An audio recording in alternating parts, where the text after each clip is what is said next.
Thank you, Mark. I wore my Mark Bodine hat tonight. Yes. So I do expect you all to come to all 3 events next week, just so you know. It's really nice to be back here. I think I was supposed to do a reading here for my last book, which came out in 2019, I think, and you might know why that didn't happen, because COVID came along. So this book's been in the works for a long time, and the main reason I wanted to write a memoir is because I have thought a lot through the years about what it means to grow up in Montana as a man, and a lot of the mixed messages that we get here. I've always been fascinated by, the impact of media on how we see ourselves. And, I grew up during the time when every other TV show was a Western. And, I love John Wayne movies as much as any other kid. So I've gone back and watched a lot of that shit in the last few years. And it's like, oh my God, no wonder there's so much drinking and domestic violence, and because that's what they did,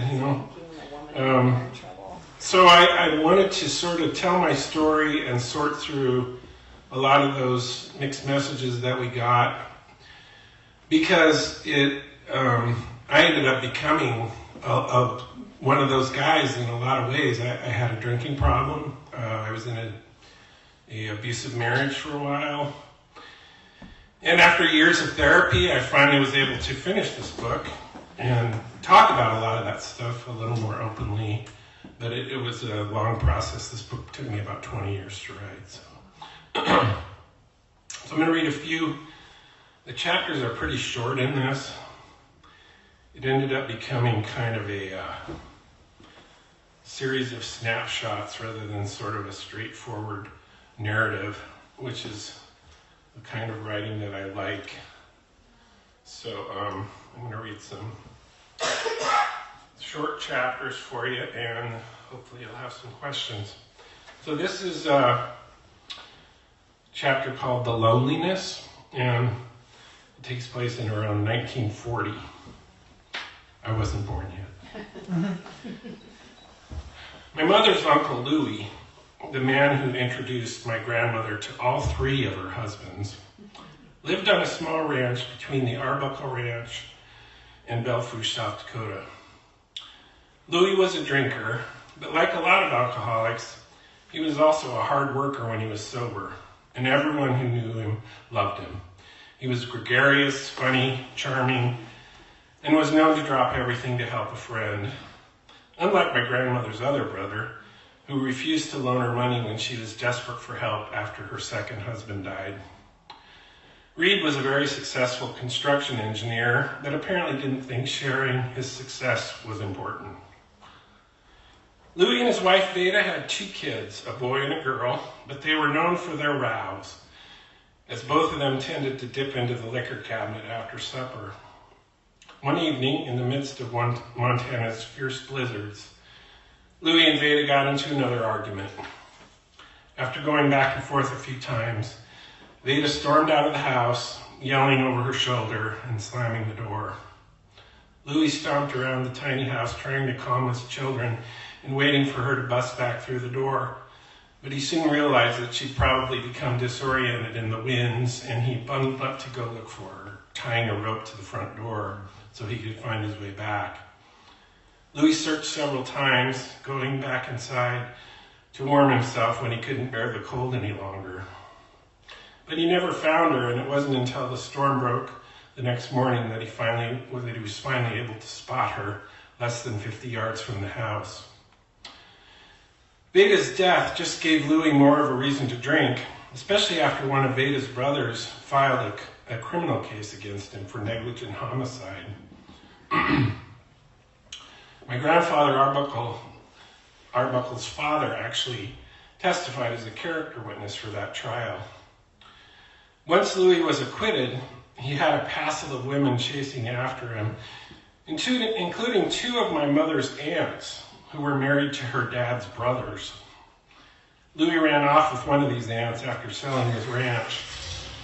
And Louis' son later told my mother that the years with that woman were the happiest of his childhood. This is not an uncommon story in rural Montana, because living in such isolation was an emotional challenge for most settlers in the West. And frankly, it hasn't changed that much. A recent report done by law enforcement indicates that during the COVID outbreak, there was a dramatic spike in domestic violence in Montana, with a troubling increase of family members trying to strangle another member of the family. In the homestead days, they had a name for this condition, the loneliness, which is kind of poetic in its simplicity. Suicide became a serious problem among women in the West, as many of them fought to contend with living in a tiny shack where the wind sometimes howled day after day. I've tried to imagine what it must have been like for these families confined to such small houses without telephones and often without reliable transportation. I'm reminded of the John Paul Sartre play, No Exit, which depicts hell as a small room where people are sentenced to live with the same 4 people for the rest of eternity.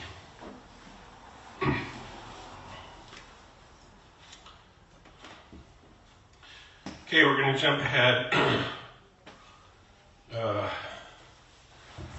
to 1968, I believe. 6 men in black suits. I stand in a cemetery just outside Casper, Wyoming, surrounded by sobbing relatives, and I wonder why I don't feel like crying. In front of this small gathering, my father and his 5 brothers stand in a row, the pallbearers at their own father's funeral. They all wear black suits with skinny ties, their hands locked in front of them. 6 handsome young men, hair still black, all clearly brothers. Not a single one of them sheds a tear.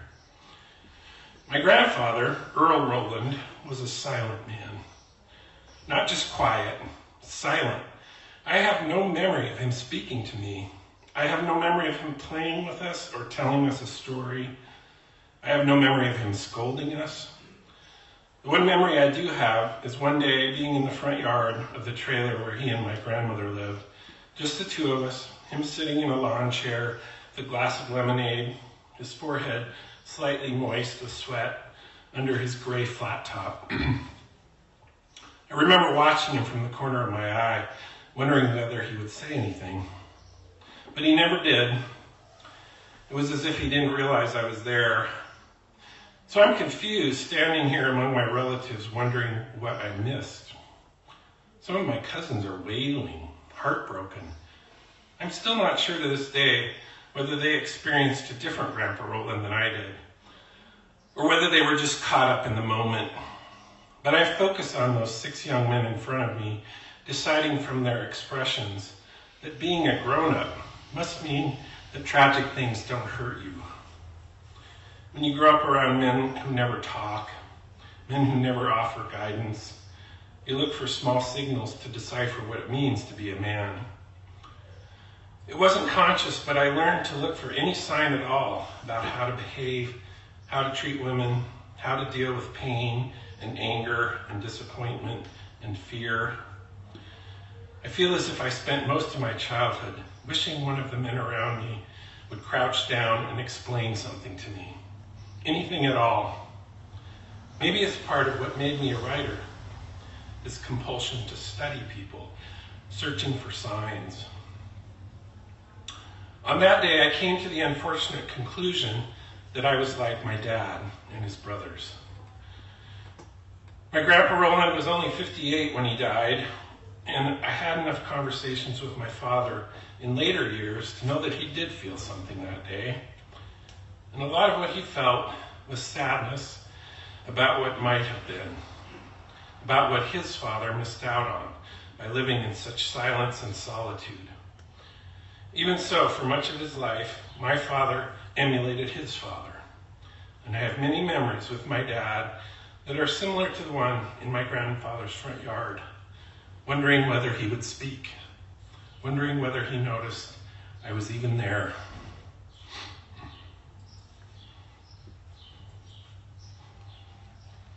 Most of this book is really cheery, in case you can't tell.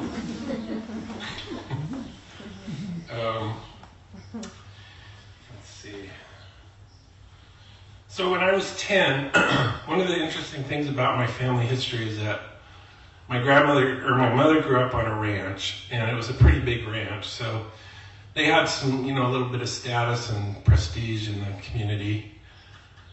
And my dad's father always wanted to be a rancher. He always wanted to own a ranch. So he was a dreamer, and he was always hoping that someday he would put enough money together to do that.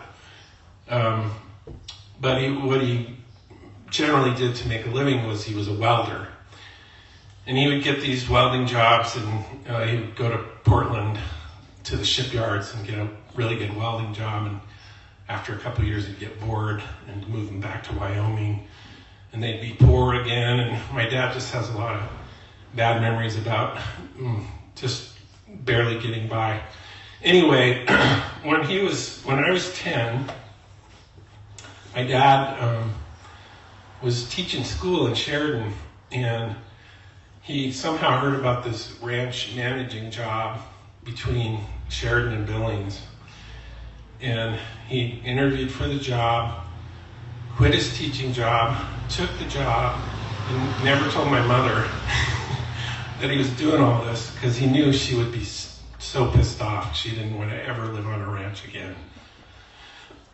So he kept it from her. She went, of course, reluctantly, and I think she was pissed off for the entire 2 years that we lived there, but yeah, it was pretty miserable. So this chapter takes place on the ranch, and it's called Critters. I sit on the ground with my arm draped around the neck of Molly, the Galloway calf my Grandpa Arbuckle gifted me for a 4-H project. The strong aromas of ranch life, hay and manure and fresh grass hang in the air, and I bury my hands into Molly's thick, dusty coat. I'm surprised how easily I've developed a rhythm with Molly, who I plan to show at the Sheridan County Fair at the end of summer. Although I spent a couple of years in 4-H when we lived in Sheridan, my specialty in town was wood and leather. This is my first experience with livestock. I stand, and Molly rises with me, as if we are one mind. I lead her around the corral with my nylon halter, a tangle of green and white that I slip over her nose, as if I am an old, experienced rancher. The misconception about ranching and farming is that it's a simple life, that you follow a certain routine every year, planting, harvesting, breeding, calving, etc. The truth is that it's impossible to survive in that world without being open to new ideas.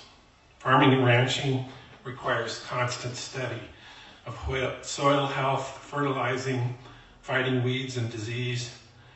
It requires compromise and innovation. I don't suppose the Arbuckles were any more innovative than your average rancher, but I do know that my great-grandfather George and his sons were thinking of ways to conserve water, even in the early 20th century, building dikes and scalloping one of the pastures to hold more moisture. My Grandpa Arbuckle was always looking for new ideas, experimenting with various crops, various breeds of cattle, and the latest was the Galloway. I imagine part of the appeal was that they were Scottish cattle, and the Arbuckles were pure Scots. The cattle were smaller with a long, heavy coat, which made them a good fit for the cold Montana winters, but the drawback with the smaller animal was the lower price. For several weeks, I tend to Molly with the kind of attention I've never shown any hobby before, filling her black rubber feeding tub with alfalfa cake every morning and complementing that with a few flakes of hay that I spread around the corral. I start working on the basic elements of the routine for the fair, leading her around the corral, my boots sinking into the soft mud, her nose occasionally snuffling my shoulder. I love brushing her. Galloway cattle have thick, wavy black hair, much finer than the hair on a Hereford or an Angus, so it often gets tangled, and I enjoy brushing the clumps of tangled hair into a smooth coat. And then one day, I tromp out to the barn for my usual routine, filling the rubber tub with alfalfa cake, and I duck into the corral where I bend down to set it on the ground. But when I straighten up, there is Molly, coming right toward me, her head lowered, her eyes huge and angry. I see her just in time to run to the fence where I hop up on the top rail, out of reach, but I'm shaking. I sit on the fence for a bit, watching as she makes her way to the feed and chomps away. Then I lower myself into the corral and approach, but when she gives me that same look, lowering her head again, I quickly depart. There is an unwritten rule in the West. Although it may as well be branded into every page of every story ever written about us. It may as well be posted above every door, stitched into every pillowcase, stamped on every saddle and belt and wallet. It is expected that if you fall off the horse, or get hit by a pitch, or get pushed down by the playground bully, you will get back on your feet. You will not give up. It is bored into our heads from the time we understand language that to turn away from anything frightening is a sign of cowardice. It's the measure of a man. So, for days after this, I tried. I went to the barn, I filled the rubber tub, I eased the barn door open, and if Molly was far enough from the door, I bolted out into the corral and dropped the tub to the ground. I tried bringing our Australian blue heeler, Midge, to provide protection, but that didn't help. The fear was now palpable. Molly could smell it the minute she saw me, and she started charging whenever my face appeared. I became a shivering mess every time I tried to feed her. And I knew it was my own fault, but I couldn't stop it. My mother hit me with the predictable reminder that Grandpa Arbuckle would be ashamed. And of course, the longer it went on, the more ashamed I became. I finally reached the day where I couldn't go anywhere near the corral. My father took over feeding duties until we could make arrangements to return the calf to my grandpa, and my 4-H career came to a sad, quiet end. Is it crazy to say that that calf broke my heart? There are unexpected benefits of growing up in this place. Besides the natural metaphors we experience every day by sharing land with creatures and crops, we often come face to face with a world that features completely different priorities. After a year of realizing that being the smartest kid in my one-room school didn't matter, or that being my brains against the wall to try to get the approval from these kids was never going to work, I had pictured myself strolling into the fairground with Molly trotting behind, her blue-black coat combed and shiny, a blue ribbon around her neck. In a county ruled by Hereford cattle, I knew I would have the only Galloway, which would almost guarantee some kind of recognition. I had not only developed a real affection for Molly, I saw her as the meal ticket, defining some measure of approval in this new place, this community where I couldn't find a foothold. So her rejection was more than a heartbreak. It was one more indication that I was never going to get it right here. I couldn't even feed a goddamn calf.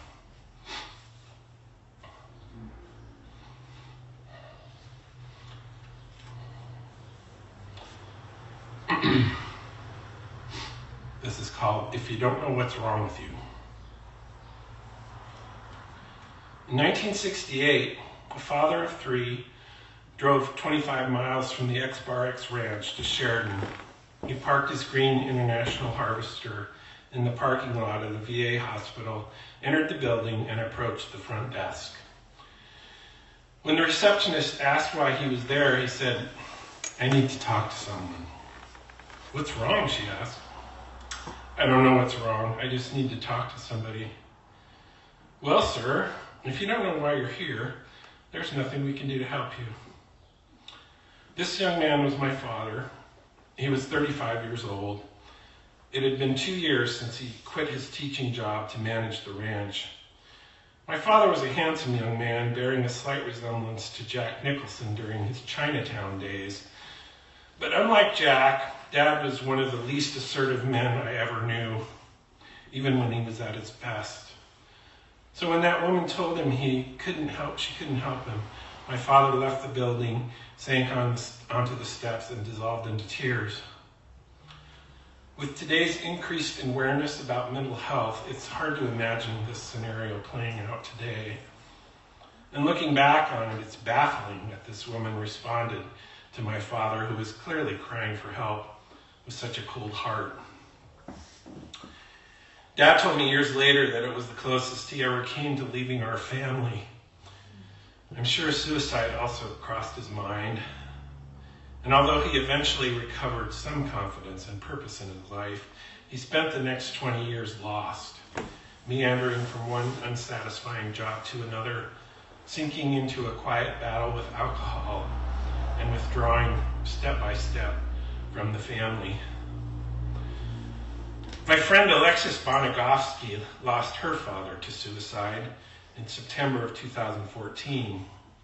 And she and her family made the conscious decision to talk openly about this loss, because Tom was such a classic example of men in the West who fall prey to the Western myth. He battled alcohol, worked way too hard, and he struggled to find close relationships. I met Tom just a few years before he took his own life, and I liked him a lot. He was engaging, intelligent, and articulate. Alexis wrote a beautiful essay about losing him for a collection called A Million Acres, which came out in 2020. The essay called In This Place includes this powerful moment. It's a Saturday morning in late September. I sit on my four-wheeler in the clearing. On the back of the four-wheeler is my cat, Dustin. He is in a box. He will be the first cat to be buried in the place where we bury our dogs. A worthy honor for a cat who most likely thought he was a dog. My dad calls my cell phone. We start talking about smoking meat. He had a custom smoker built out of a stainless steel cooler he bought at an auction when a restaurant closed in Billings. I'm using it today to smoke beef brisket for a friend's wedding. I asked him to come down to the farm and help me. "You don't need me, honey. You can do it yourself," he says. So I bury Dustin next to Max. The next day, my dad dies. "You don't need me, honey. You can do it yourself." I leave those words in the clearing on my farm. They stay there. If I want to remember them, I take a short walk. In this place, I learn that the land holds memories for us when they are too hard to carry by ourselves.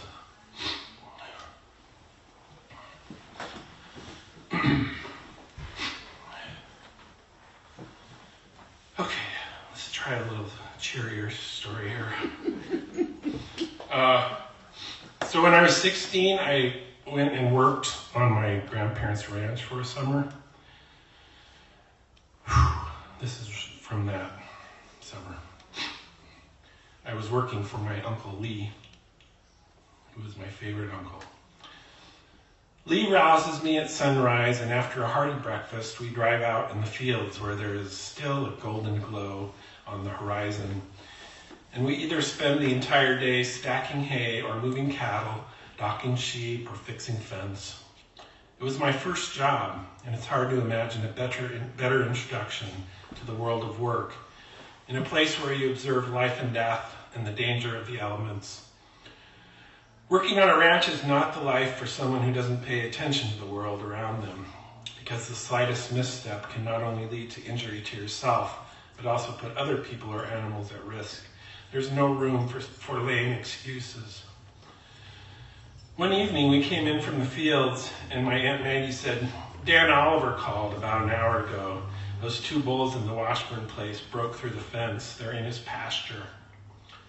In the world of ranching, there is no ambiguity about who is responsible in a situation like this. Lee turned to me. Russell, you're going to go out there tomorrow morning and get those bulls, but you'll need to fix the fence first so they don't just bust through again. You know where that is? I nod. Just past the big meadow, right? Lee smiles. That's right. You know where the fencing bag is? Yeah.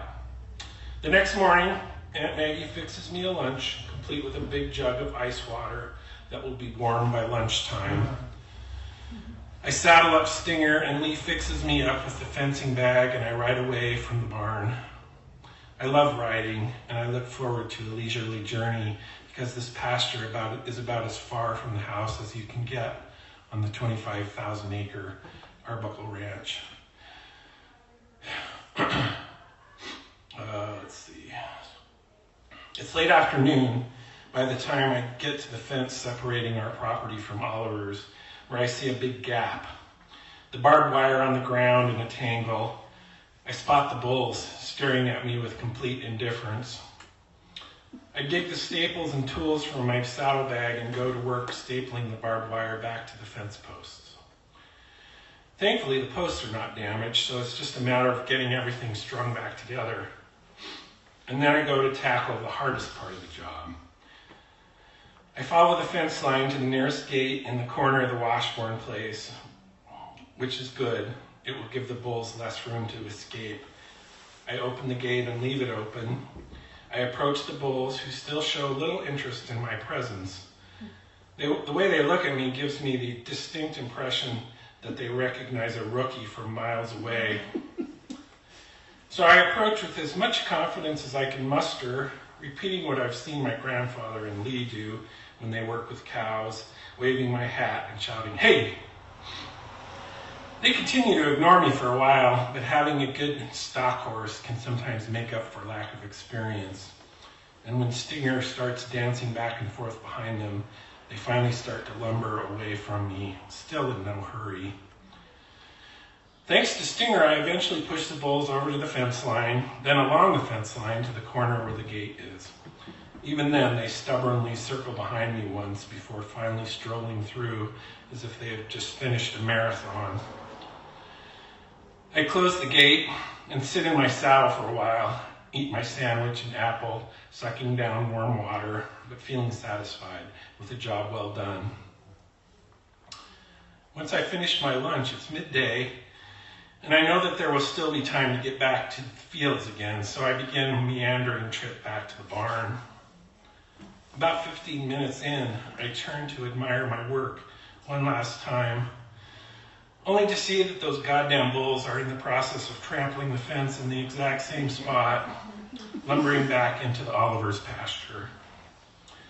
I sit on Stinger's back and glare at them, as if they will suddenly change their minds just for my expression. I'm embarrassed to admit that my first impulse is to ride back to the house, claiming they were fine when I left. But I've been on the ranch long enough to know who will have to get up early the next morning to do the same thing over again. So after cutting loose with a few choice swear words, I turn Stinger around and repeat the same routine again, adding a few more staples and pushing the bulls further into our pasture.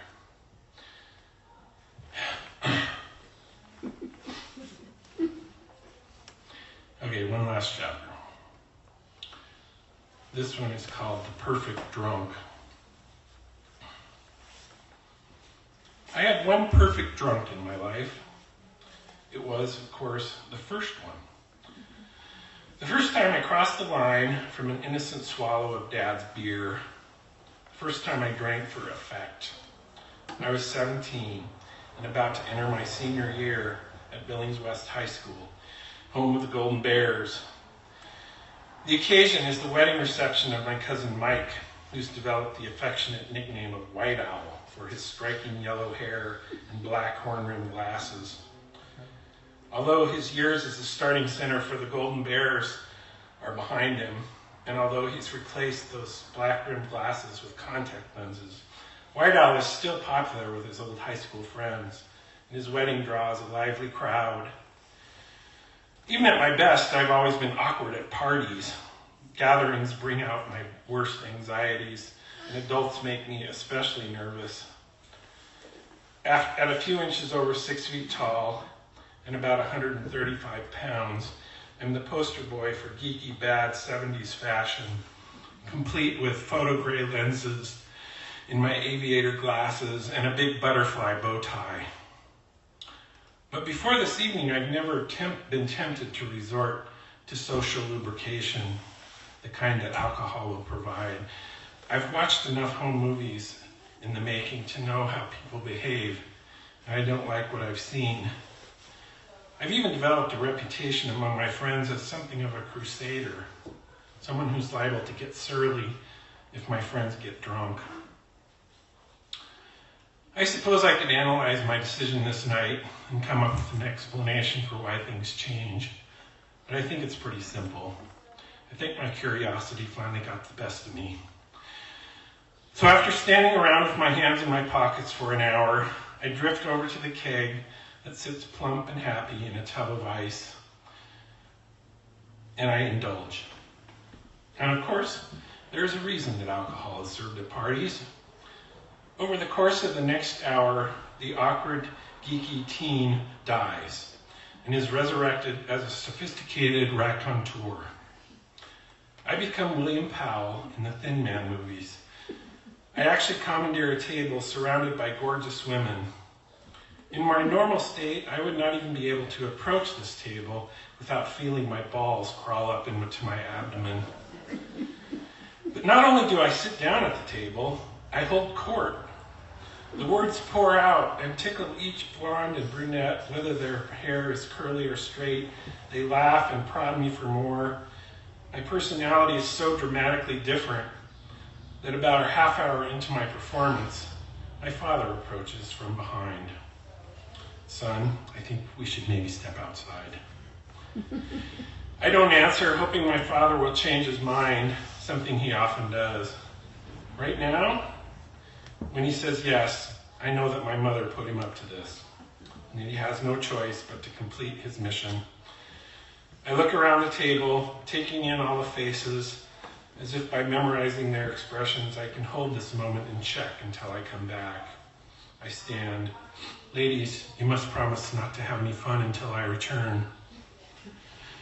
There's laughter again, and I leave with the strong hope that the magic is only temporarily suspended. Outside, my father and I wander into Uncle Dutch and Aunt Myrna's front yard. My father's eyes are bleary, telling me he's had a few himself. We undo our zippers and we proceed to water the lawn, hiding behind a big pine tree.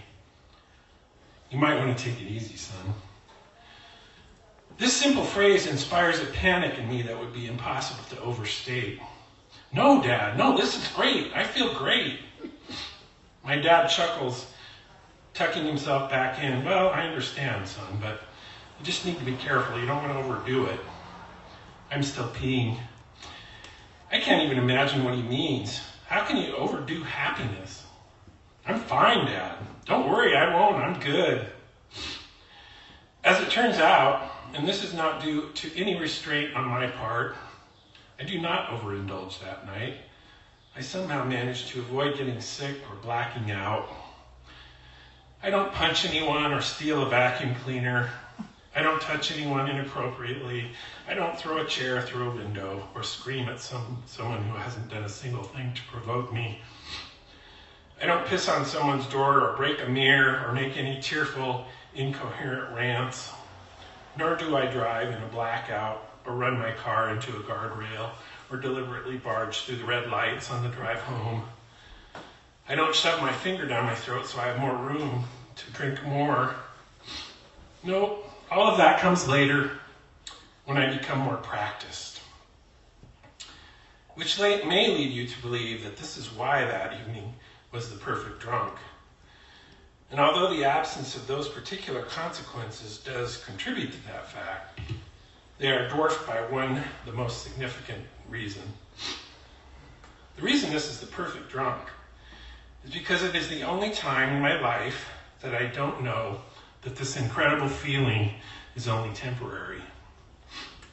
I don't know that I will wake up in the morning feeling just as awkward as I did before I slid that plastic cup beneath the tap. I think that the booze has tapped something in me, a well of confidence that I didn't know I had. I believe that from this night forward, I will have this confidence at my disposal, and that the alcohol has simply punctured the shell. But when I wake up the next morning, despite the fact that I don't have a hangover, the confidence is gone. I'm the same kid. I will later learn that I can find that feeling of well-being, that confidence, without alcohol. But for the next 5 or 6 years, I can't. So from that day until I quit drinking, I try every combination to recapture that feeling.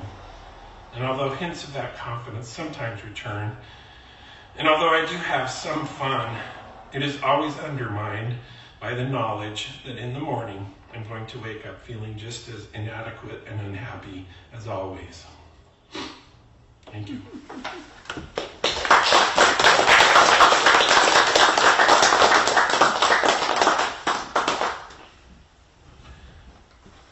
It's a cheery story.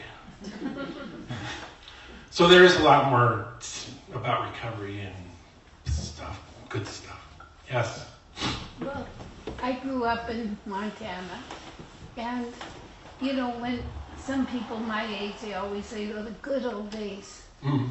And I always have thought, and you bring to mind, they weren't always the good old days. There were lots of things that we didn't talk about, that openly we talk about now. Yeah. And a lot of help that we didn't get when we needed it. And so I really like your story because, and I think it's true for women in Montana too, not just men. Yeah, for sure. I mean, because everybody knew what the problems were, but we never talked about them. Yeah. And I think it's to me, they were good, but all of us wanted to leave, at one point. And I left, and a lot of others did. And there was a reason why we wanted to leave and keep our stories hidden. So Yeah. anyway, I liked your book in that regard. Thank you. Yeah, it's good that there's a lot more emphasis on mental health, people getting help than there used to be, for sure. But it's still, we're still in the top 5 for suicide and have been forever. So it's a problem.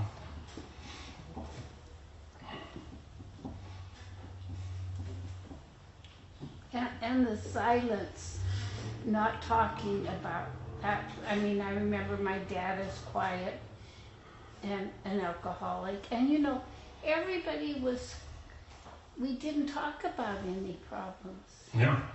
And so we couldn't get help. Right. Yeah, my theory on that is that, especially in the early days, the homestead days, everybody's life was hard.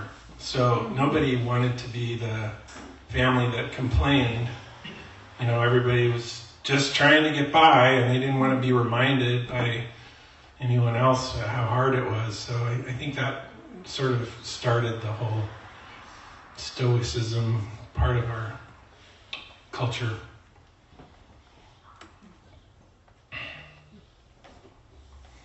Yes? So did you ever leave Montana? Yeah.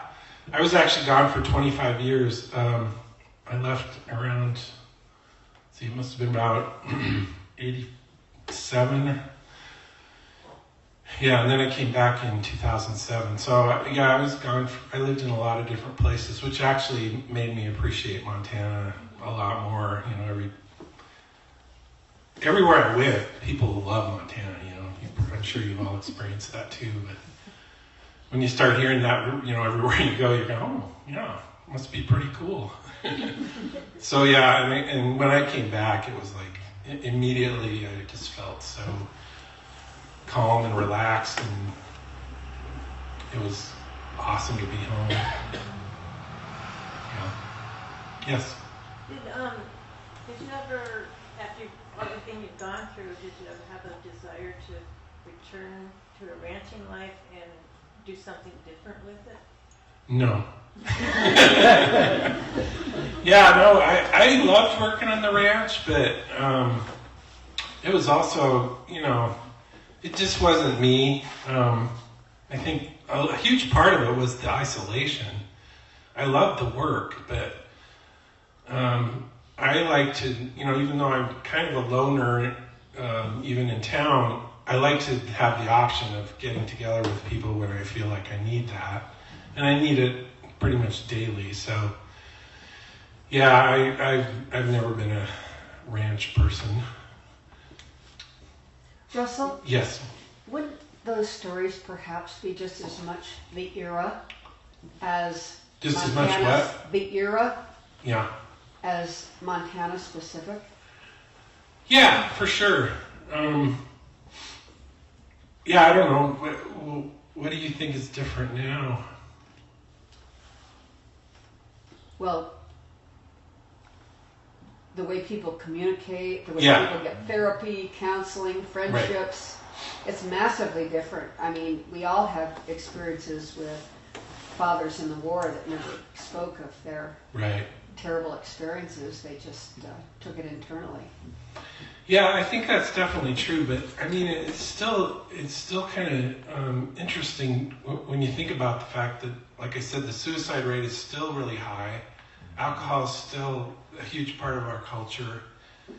I don't know. There's definitely an improvement, and so many people are doing amazing things to make sure that there's help available. But I still think that the stigma is really strong as far as.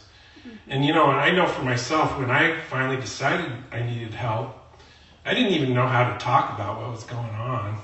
I think I was telling you at dinner, Dorothy, that the only emotion I knew was anger.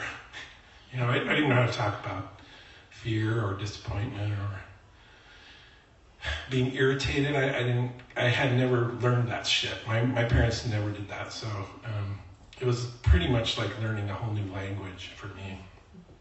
I think that's true of a lot of people here. Yes. Can I interject too that here in a populated area, yeah, people are they're able to get help and recognize problems. But I've got friends in Judith Gap that still live like they're in the 1950s. Yeah. Telehealth has been a huge help for a lot of those people that are isolated and, yes. So you said it took 20 years to write this, and is that because it was so difficult, or just finding a way to put it into words, or can you talk a little about that? Yeah. So, one of the things that was interesting about the evolution of this book was that when I started it, I was really focused on all the negative. I was very focused on how the growing up here impacted me in a negative way. And the more I wrote and the more I talked to other people and stuff about their experience here,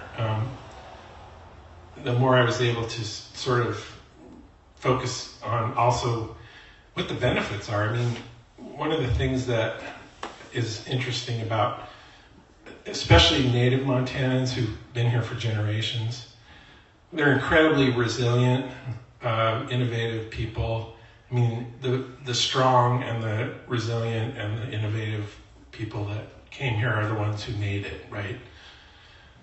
So we come from good stock in that way, but the opposite side of that coin is also this thing of, you have to do it yourself, you have to rely on yourself. It's okay to be friendly with the neighbors, but, you don't want to hug them or anything like that.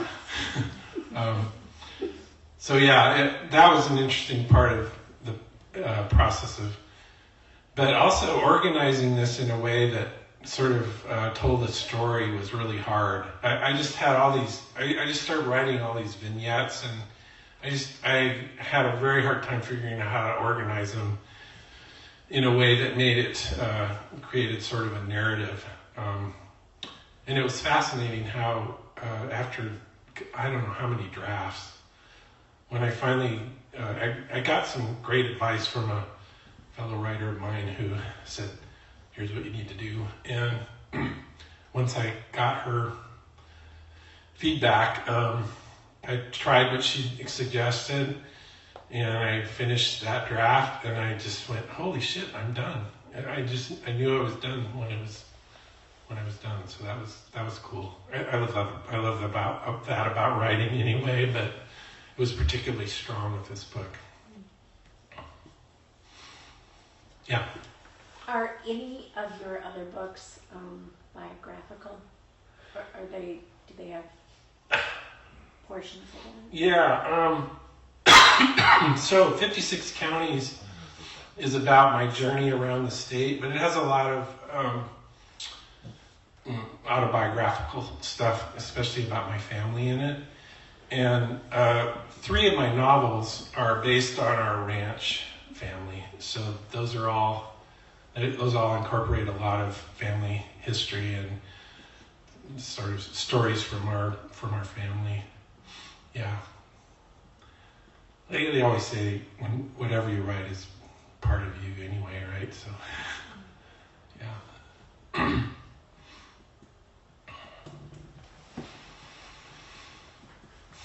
Anyone else?